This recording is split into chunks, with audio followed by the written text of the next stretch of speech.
मैं अभी भी देख रही थी कि आपके इर्द गिर्द इतने बड़ी तादाद में लोग मौजूद थे और ज़्यादातर पार्टी के आम लोग वो जाले हैं जो आपके लिए नारे लगाते हैं, आपके लिए खून बहाते हैं, आपके लिए जो है वो वोट करते हैं, सपोर्ट करते हैं। तो मेरा ख्याल है कि ये एक पॉजिटिव जेस्चर है। लेकिन इसमें एक चीज़ और मुझे ये बताइएगा कि ये जो आपका टेन्योर है, ये जो हुकूमत का, इसके अंदर आपको एक बड़ा टास्क जो दिया गया, जो बिलावल भुट्टो ज़रदारी साहब चेयरमैन पाकिस्तान पीपल्स पार्टी जिक्र कर रहे थे कि आपको ये टास्क भी दिया गया है कि आपने तंजीम साजी भी करनी है, कैंपेन भी चलानी है और इलेक्शन कैंपेन के तौर पर इस तमाम टेन्योर को जो है वो करना है। चौधरी यासीन साहब जो कि सदर हैं पाकिस्तान पीपल्स पार्टी आज़ाद जम्मू कश्मीर के, उनके साथ मिलकर, तो ये इसके लिए आपके टारगेट्स क्या हैं और जहन में क्या है कि किस तरह से ये अचीव होंगे? देखिए, लाजमी बात है कि ये जो हमारी हुकूमत है इसमें हमने कुछ डिलीवर भी करना है और कुछ वो चीज़ें जिन पे हमने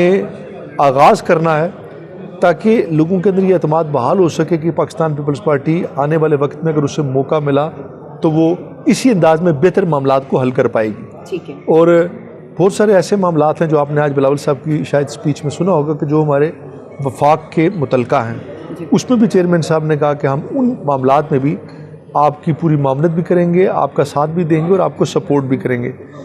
तो एक वही बात है कि एक 10 ओवर का मैच है जिसमें आपने 200 स्कोर करना है और शायद हर बॉल पे आपने चौका छक्का मारना है। तो ग्राउंड भी, वो भी पिच में भी पानी पड़ा हुआ है, तो टारगेट आसान नहीं है, लेकिन उम्मीद और क्या कहते हैं, साथ फील्डर्स भी मौजूद हैं जो कैच करने के लिए तैयार हैं। तो यकीन है, लेकिन फिर भी क्योंकि जब इंसान किसी जज्बे के साथ, और मैं समझता हूँ खालिस्तान इस हुकूमत को बनाने के लिए हमारी पार्टी का एक जज्बा और सोच थी, तो उम्मीद है कि इंशाल्लाह लोगों को हम उम्मीदें बहाल कर पाएंगे लोगों की।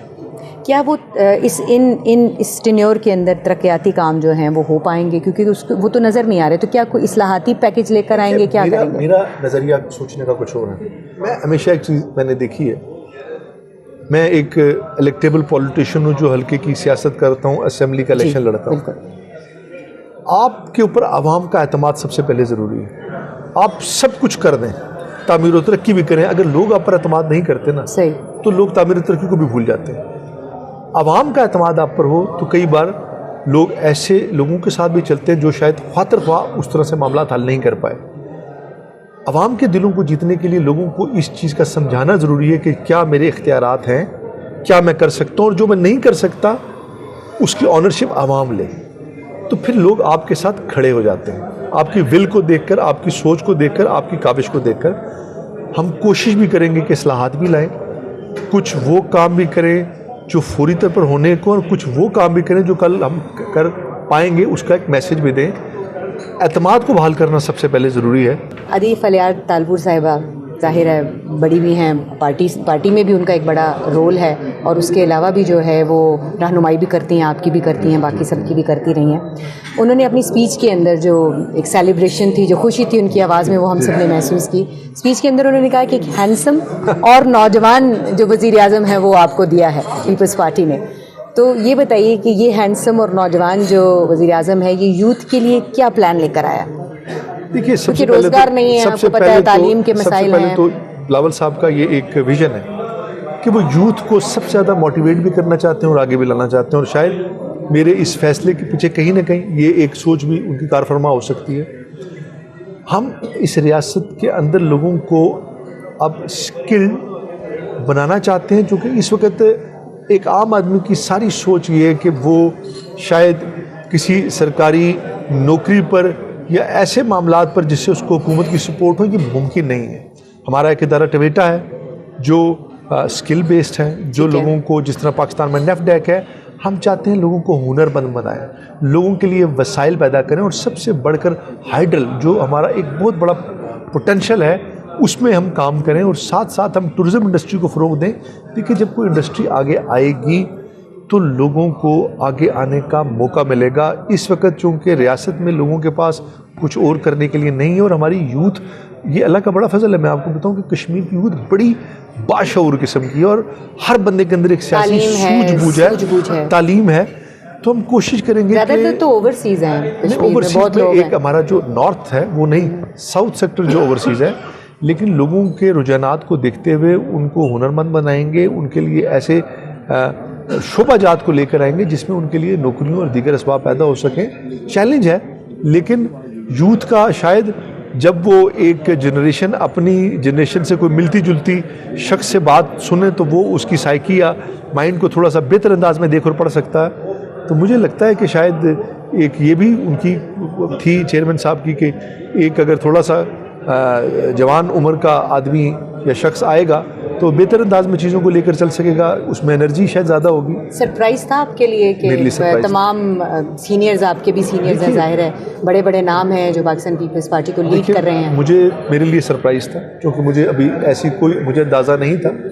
और आप तो खुद जो है वो एक दो सीनियर्स की जो है कैंपेन चला रहे थे। जी बिल्कुल बिल्कुल, इसमें कोई दो राय नहीं है। मैं खुद भी कैंपेन चला रहा था, लेकिन मुझे फिर भी कहीं ना कहीं जहन में था कि ये बात हो भी सकती है, लेकिन मुझे ये नहीं अंदाज़ा था कि इतनी जल्दी ये फ़ैसला कर दिया जाएगा। लेकिन चूँकि अब एक पार्टी का फ़ैसला भी है और एक ज़िम्मेदारी भी है और बहुत बड़ी ज़िम्मेदारी है, लेकिन इंशाल्लाह कोशिश करूँगा कि इसको पूरा करने की, कि जहाँ तक मुमकिन हो सके इसमें मेरी ज़ात की तरफ से कम कोताही ना हो, लेकिन ये कलेक्टिव विजडम के साथ आती है।